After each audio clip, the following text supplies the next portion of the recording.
Senhoras, senhores, boa noite. Saudamos também aos queridos internautas que nos assistem nesse momento ou porventura possam nos assistir depois. Hoje falaremos sobre desejos e medos, mas me permitam começar traçando algumas reflexões sobre medo, porque talvez nos tempos atuais, nos dias da atualidade, tenhamos mais o sentimento de medo do que propriamente de desejos. O dicionário coloca medo basicamente como um estado emocional provocado pela consciência que se tem diante do perigo, aquilo que provoca essa consciência, ou um sentimento de ansiedade sem razão. Outras definições podem nos dar conta de que o medo são elementos psíquicos que se apresentam à consciência pela falta de segurança ou de equilíbrio interno. Neste ponto, nós podemos fazer reflexões a respeito do nosso guia e modelo, o Mestre Jesus. Em que ponto nós precisamos tê-lo como guia e modelo diante do medo? Porque ele é o exemplo máximo de segurança e de equilíbrio. Normalmente, o medo e o desejo podem estar associados a dois fatores preponderantes, que podem ser as recompensas ou as punições. Normalmente temos medo de punições ou de algo que se caracterize como uma ameaça. E, normalmente, desejamos em fatores de recompensa, desejamos algo. Então, o medo pode estar muito associado a perder, o medo de perder algo ou alguém, ou o desejo de ganhar algo ou alguém. Mas quando não se tem medo, quando você não tem medo e quando você nada deseja, o que te motiva? Por exemplo, eu posso me indagar agora o motivo que trouxe vocês aqui, ou o motivo que os queridos internautas têm para nos assistir nesse momento. Pode ser uma perspectiva de ganho de conhecimento, de ganho de informações, mas é importante que fique essa indagação, essa reflexão das coisas pequenas cotidianas, as coisas maiores da vida. O que está no pano de fundo das nossas motivações, das nossas razões, das nossas decisões, dos nossos pensamentos. O medo e o desejo nos acompanham desde os primórdios. Em Isaías 41:10 está escrito: não temas, porque eu sou contigo, não te assombres, porque eu sou teu Deus. Eu te esforço e te ajudo e te sustento com a destra da minha justiça. Portanto, desde os nossos primeiros passos nesse planeta, nós temos inspirações do alto que nos impulsionam ou nos chamam a ter uma atitude mais equilibrada diante do medo. Joana de Ângeles, na mensagem número 47 do livro Vida Feliz, também nos chama a uma reflexão e a uma ponderação. Ela diz: acompanha a marcha dos acontecimentos sem sofreguidão. A tua ansiedade ou o teu receio não alterarão o curso das horas. Aguarda o que há de suceder sem que te imponhas sofrimento desde a véspera. O que pensas que acontecerá, talvez se dê, não porém da forma como aguardas, porquanto a vida obedece a um plano de incessantes mudanças e transformações. Desse modo, espera com harmonia íntima, afastando do teu programa a agitação e o medo. Todos nós já passamos por medos, acredito, nessa existência, e dos quais possamos até nos lembrar, e lembrar das sensações físicas que nos acometeram diante desse medo. Normalmente, as sensações no corpo físico, quando chega um intenso medo, é que os pelos se eriçam, as pupilas dilatam, a respiração acelera, os batimentos cardíacos disparam. Existe uma maior queima da reserva de gordura, o estômago se contrai e a circulação sanguínea fica mais concentrada na musculatura. O medo produz ou pode aumentar a adrenalina, a endorfina, a dopamina e o cortisol no nosso organismo. Estas substâncias preparam para o confronto ou para a fuga, aumentam e muito o desconforto físico, mas trazem uma profunda sensação de bem-estar e algumas vezes de alegria, depois que o perigo se dispersa e que você não tem mais nenhuma sensação de medo.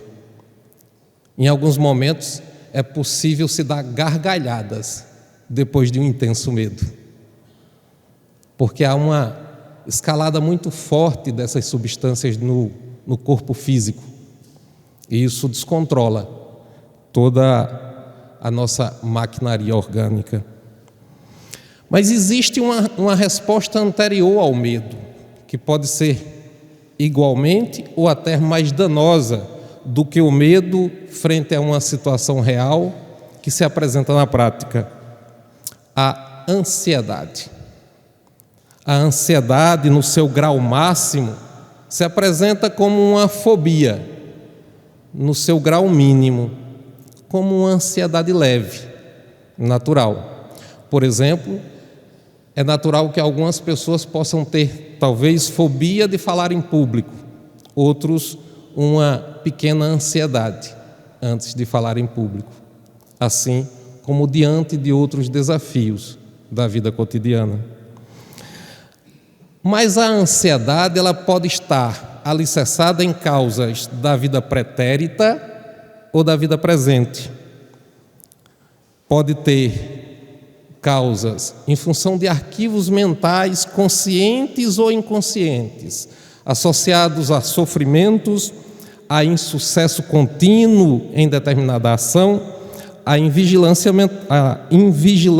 mental ou pensamento negativo. Para alicerçar essa ideia, Joana de Ângeles, no livro Conflitos Existenciais, psicografado por Divaldo Franco, nos diz: os erros e crimes praticados durante a fase inicial da conquista da razão e do discernimento em face do despertar da consciência resumam dos arquivos profundos do self e reaparecem na personalidade com a imposição constrangedora. Não poucas vezes torna-se inevitável a instalação mortificadora da consciência de culpa, que inconscientemente induz ao medo. Portanto, muitos dos nossos maiores medos e pavores na vida estão diretamente associados a uma consciência de culpa. Dadas circunstâncias da atual existência ou de existências pretéritas. De tal sorte que tudo se encadeia mais ou menos assim. Existem erros, crimes, culpa, medo, transtornos de comportamento, fobias e até síndrome do pânico. Mas existem fobias que naturalmente se associam. Eu conheço pessoas que têm fobia, o medo terrível, de uma pequena rã, ou de pequenos insetos. Fobias das mais variadas. Mas existem pessoas que têm fobia, verdadeiro pânico de local fechado, elevador, ou fobias da água, ou fobias de estar em locais com grande aglomeração de pessoas. Muitas pessoas têm fobias diversas. Mas uma psicóloga norte-americana foi procurada para atender um jovem com uma fobia singular. Desde criança, ele tinha verdadeiro pavor do bater das asas de qualquer pássaro. Criança ainda não se dava muita importância a essa fobia, mas à medida que o tempo ia passando e já na adolescência, pré-fase adulta, o problema se agravou. Ele chegava a desmaiar, simplesmente por escutar o bater das asas de qualquer pássaro. Os pais, preocupados, buscaram a ajuda profissional. E essa psicóloga norte-americana começou a investigar e resolveu tratar o caso com regressão de memória. Muito materialista que era, não admitia, em hipótese alguma, uma perspectiva de uma vida anterior, pré-existente.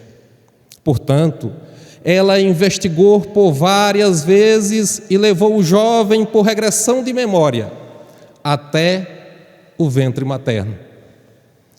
Mas nunca descobriu nada que pudesse esclarecer aquela fobia curiosa. Eis que um determinado dia, ela conduz o jovem em regressão até o momento da vida intrauterina e percebe que o jovem quer ir além, quer regressar a um período anterior. Como ela já tinha usado todos os recursos, resolve aventurar-se e tentar descobrir o que aconteceria. O jovem de 21 anos retorna a um período da vida anterior, em que, relata ele, estava na Segunda Guerra Mundial. O seu pilotão foi fortemente atingido por bombas mortais. Todos os soldados foram atingidos, inclusive ele, mas não morrera, ficara semi-inconsciente. Passado alguns minutos, a poeira baixa, e ele ali semi-inconsciente, sem movimentos, sem conseguir falar ou mexer-se, mas percebia o ambiente à sua volta. Mais um tempo, e grandes tratores arrastam os corpos e colocam amontoados, à espera que se cavassem grandes valas comuns, para que tais corpos fossem enterrados. Com esse movimento de se amontoar os corpos, ele percebe que fica sobre os demais corpos, já sem vida, dos seus companheiros de batalha. Não demorou muito, e muitos pássaros carnívoros, sedentos por carne, começam a atacar os corpos sem vida, mas também o seu. E ali, sem poder mexer-se ou falar, ele passa horas sendo bicado pelos pássaros, que lhe estraçalhavam a carne viva. E ele grava, durante horas, o som do bater das asas dos pássaros sobre ele. Isso ficou tão fortemente gravado no seu inconsciente, que na atual existência ele traz isso em forma de fobia. Não é preciso dizer que nesse tratamento, aquela psicóloga americana se rendeu à crença da reencarnação. Essa história pode ser encontrada no site momento.com. Ela foi publicada em dezembro de 2009.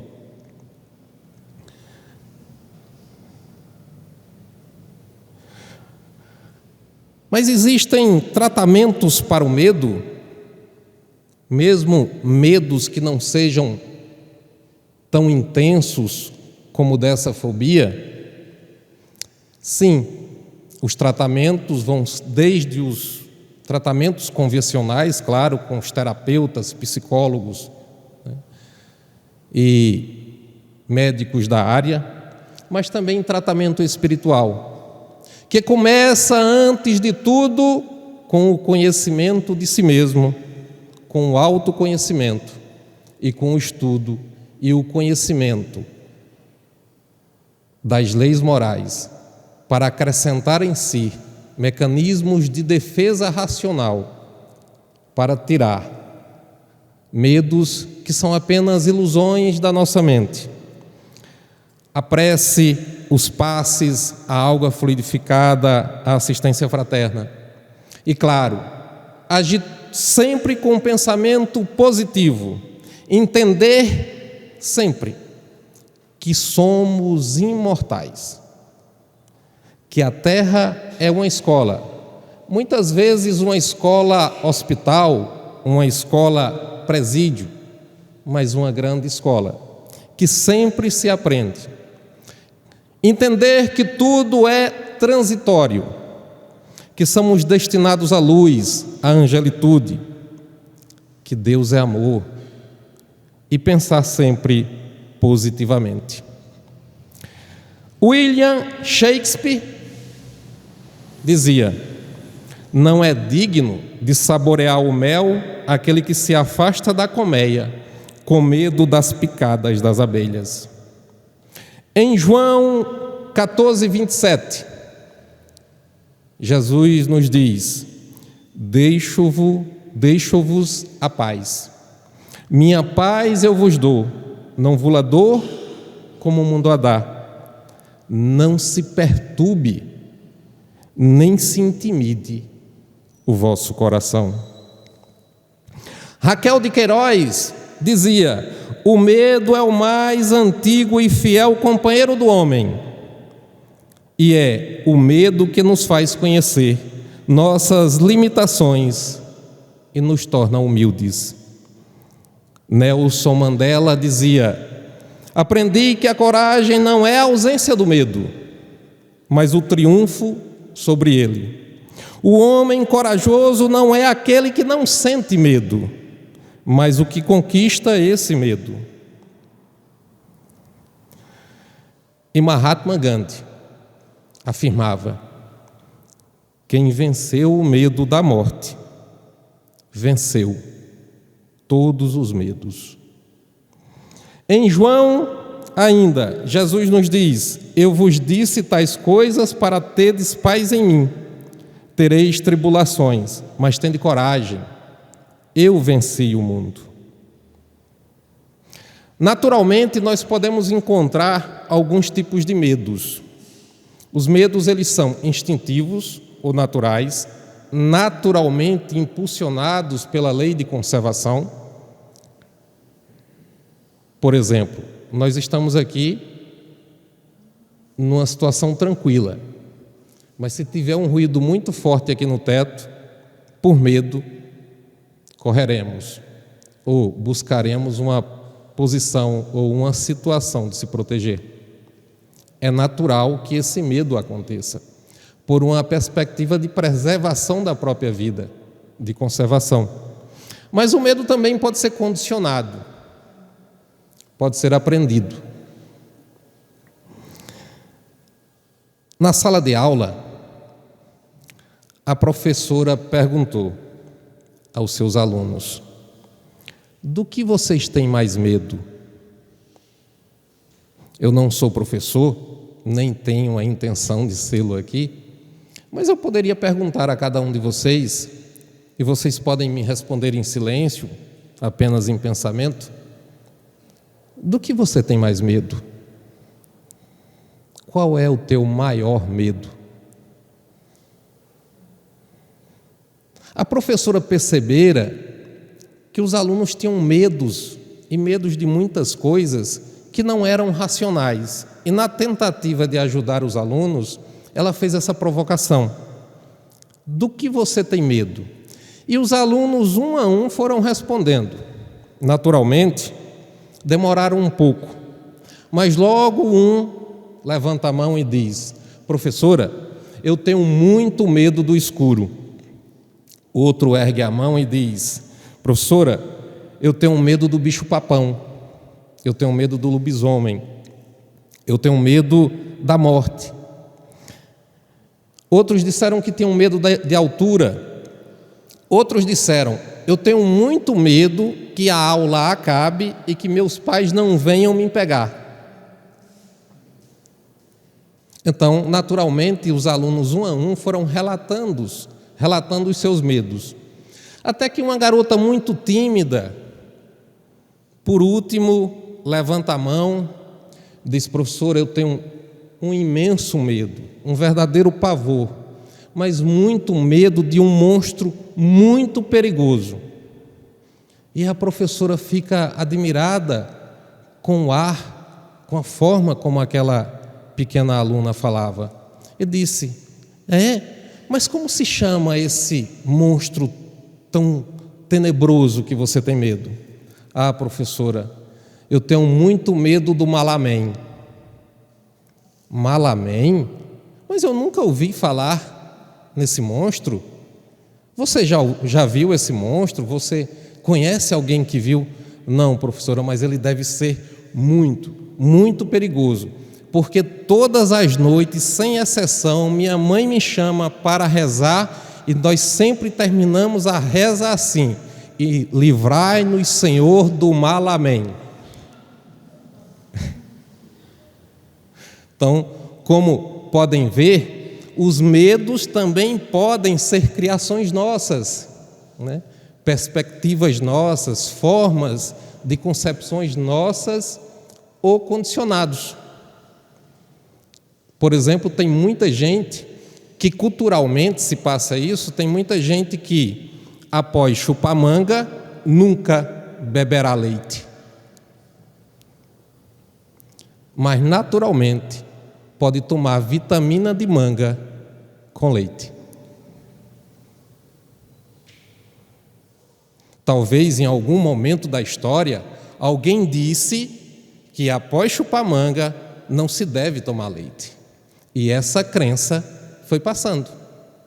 E a cultura foi consolidando esse medo.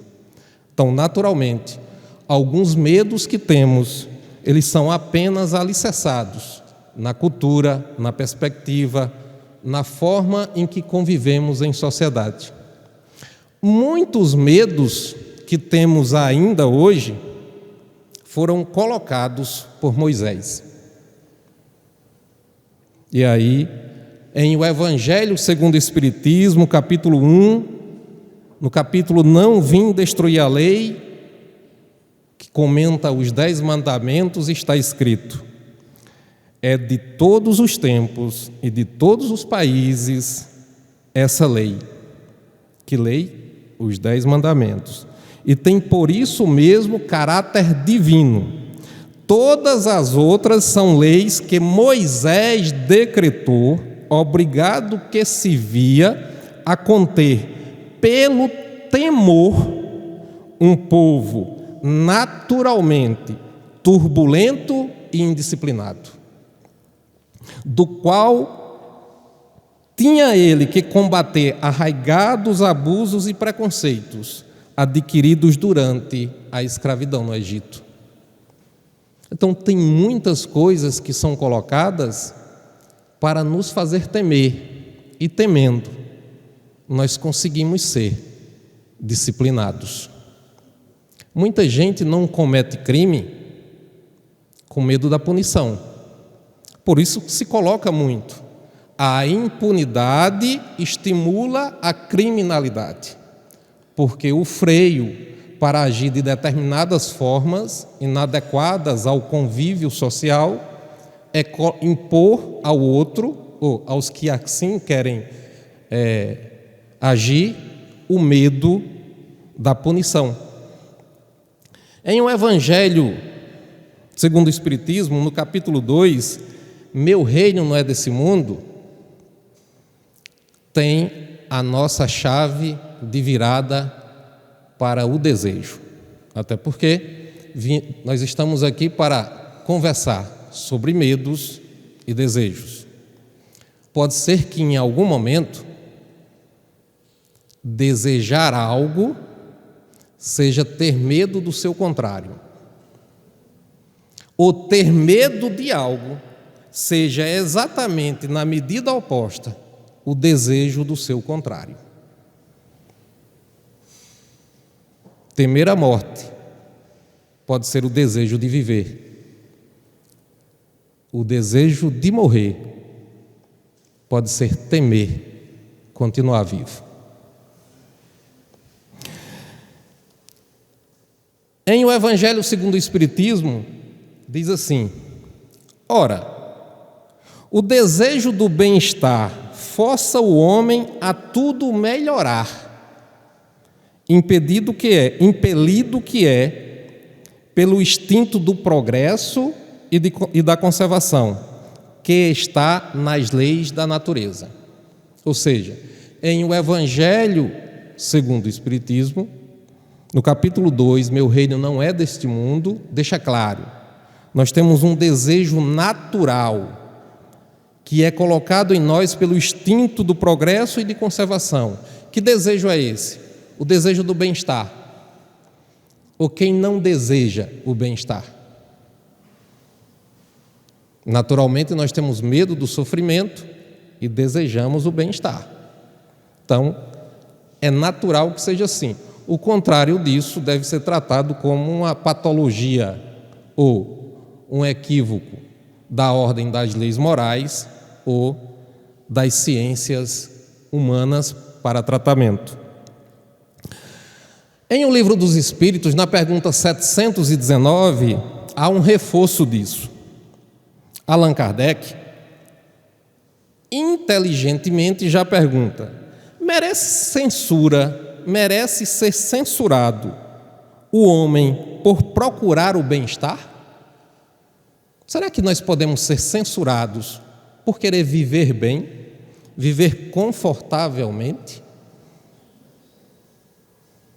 Será que tem que se censurar isso?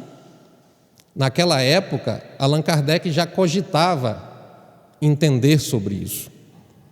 E os espíritos superiores respondem: é natural o desejo do bem-estar, muito natural. Deus só proíbe o abuso por ser contrário à conservação. Ele não condena a procura do bem-estar, desde que não seja conseguido à custa de outrem, ou seja, com sofrimento do outro. E não venha a diminuir-vos nem as tuas forças físicas, nem as tuas forças morais. É perfeitamente natural buscarmos o bem-estar, desde que com esse equilíbrio, sem diminuir o bem-estar do outro, nem esgotar as nossas forças físicas e as morais. Mas nem só os espíritos superiores podem nos ensinar muito sobre desejo. Talvez os nossos obsessores nos ensinem mais. Na página 135 do livro Ação e Reação, escrito por André Luiz, psicografia de Chico Xavier, diz assim: todos possuímos, além dos desejos imediatistas comuns, um desejo central, um tema básico dos interesses mais íntimos. Em face disso, emitimos com mais frequência, além dos pensamentos vulgares, rotineiros, os pensamentos que nascem desse desejo central, que nos caracteriza, os quais passam a constituir reflexo dominante da nossa personalidade. Acreditem, André Luiz escreveu as palavras de um obsessor, aluno da Escola dos Vingadores, buscando especializar-se em obsessão. Vou repetir a leitura. Ele diz que todos nós possuímos, além desses desejos imediatos comuns. Que desejos? Por exemplo, a maioria de nós está ansioso por terminar a palestra para se deliciar na lanchonete. São desejos comuns, imediatos. Mas além desses desejos comuns imediatos, nós temos um desejo central, um tema básico da existência, algo que nos acompanha cotidianamente e que pesa mais forte na nossa personalidade. E em face disso, nós emitimos pensamentos mais consonantes a esse desejo central. Daí, os obsessores nos captam, porque eles captam esses pensamentos dominantes e encontram o quê? O nosso calcanhar de Aquiles. A brecha para cair. A brecha para cair. As janelas da queda moral. E ele diz que esses pensamentos que nascem do desejo central, eles nos caracterizam e passam a construir o reflexo dominante da nossa personalidade. Mas será que isso que esse espírito obsessor realmente, que ele escreveu, realmente está de acordo com as leis divinas? Pergunta 467 de O Livro dos Espíritos. Allan Kardec pergunta: pode o homem eximir-se da influência dos espíritos que procuram arrastá-lo ao mal? Allan Kardec pergunta: pode o homem se livrar do obsessor? Não cair nas garras de um obsessor? E os espíritos superiores respondem: pode, visto que tais espíritos só se apegam aos que pelos seus desejos os chamam, ou aos que pelos seus pensamentos o atraem. Então está validado. Os nossos desejos dominantes e os nossos pensamentos dominantes em faixa inferior atraem os nossos obsessores e naturalmente nos deixa vulneráveis a eles. Só existe uma vacina: desejos elevados, pensamentos elevados. Pergunta 641. do Livro dos Espíritos. Allan Kardec pergunta: será tão repreensível quanto fazer o mal, praticar o mal, o desejá-lo? Apenas desejá-lo, mas não praticar?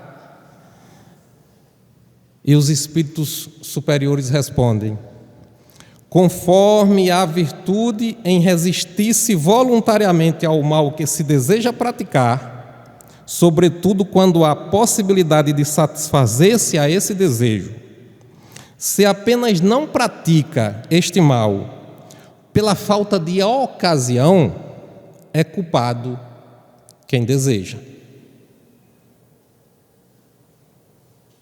Nos 10 mandamentos tem lá: não desejeis.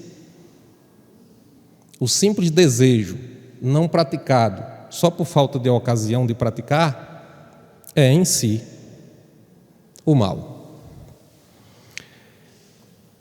Mas esse desejo central, quais são os grandes temas desse desejo central?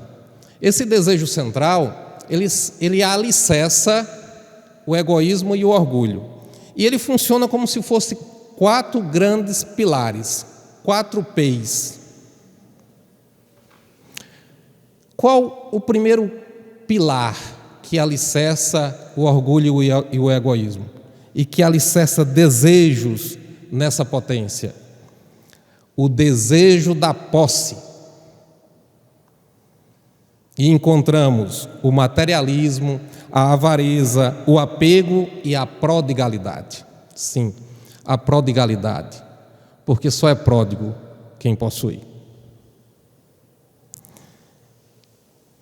Aí a gente pode ir, cada um de nós, tentando se situar em que grande pilastra nós estamos mais aproximados. É da posse? O nosso desejo central, o tema central da nossa encarnação é possuir? Ou o tema central da nossa encarnação é o prazer? É o segundo P, prazer, que está diretamente associado à sensualidade, luxúria, gula, preguiça, porque às vezes há prazer em não fazer nada, e consumismo. Talvez o tema central da nossa encarnação, os nossos pensamentos dominantes, nos coloquem mais associados ao prazer, desejos associados ao prazer. Ou talvez não.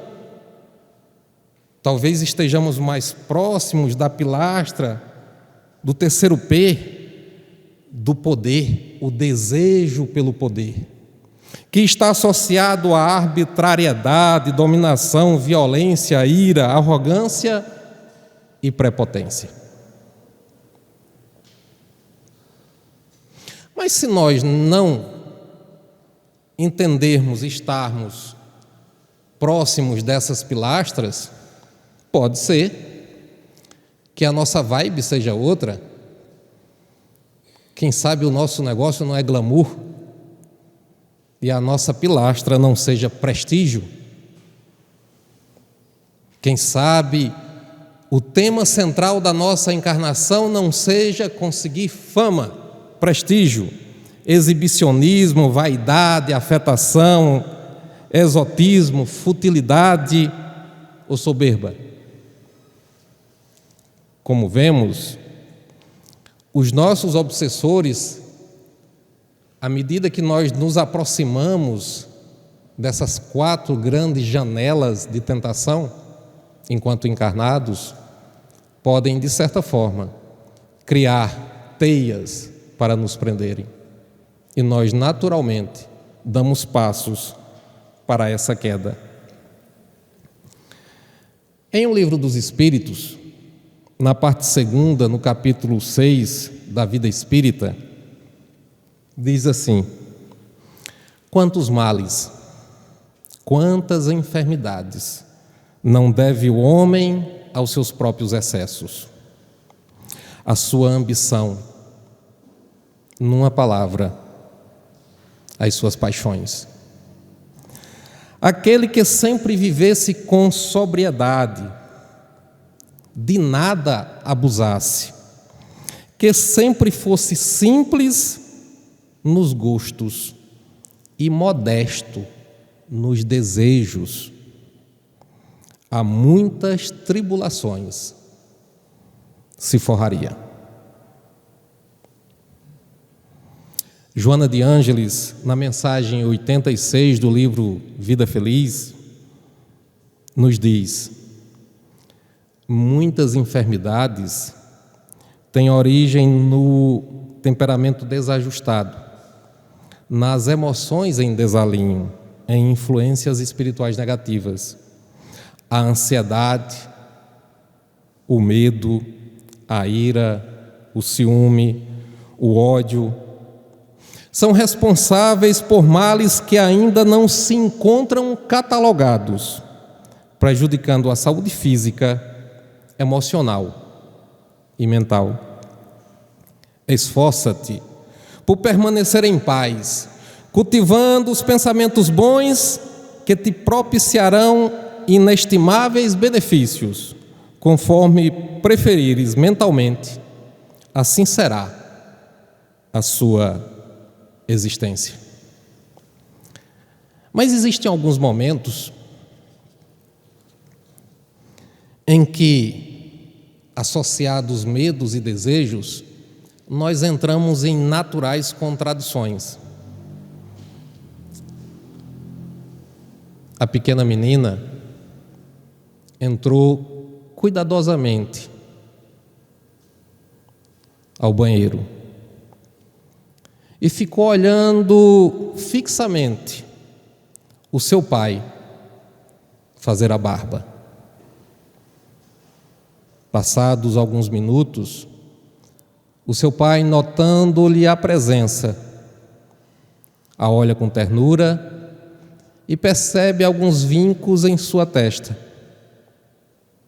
Como que a perceber que ela queria lhe indagar algo. E ele diz: o que foi, filha? E ela olha com ternura, com aqueles olhos azuis majestosos, para o pai e pergunta: por que o senhor quer morrer? Que é isso, filha? Papai não quer morrer. Pelo contrário, quem desejaria a morte com um tesouro como esse? Eu jamais pensaria em morrer. E o pai vai relatando, tentando tirar aquele medo da criança. Mas o senhor não gosta de viver? Insiste ela. Ele diz: sim, eu gosto de viver, eu não quero morrer. Eu quero ver você crescer, ir à escola, ser diplomada, se casar, ter filhos, eu quero ter netos, eu quero participar. Eu não quero morrer. E ela fica em silêncio, olha o pai com ternura e pergunta: então por que o senhor fuma tanto? O pai não se contém, chora e abraça a filha.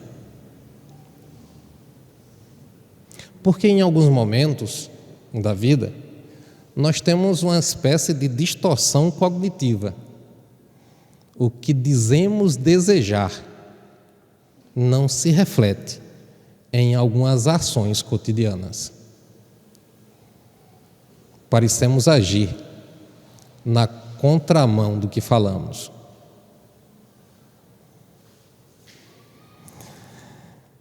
No livro Vida Feliz, na mensagem 187, Joana de Ângeles diz: nestes dias agitados, a angústia caminha com o homem disfarçada de medo, de ansiedade, de sentimento de culpa. Naturalmente, as pressões a que a pessoa está sujeita respondem a tal situação. A ansiedade pelo prazer exorbitante frustra, Os fatores agressivos amedrontam a timidez e encontra uma forma de levar ao complexo de autopunição. Afasta da mente estes fantasmas, responsáveis por males inumeráveis.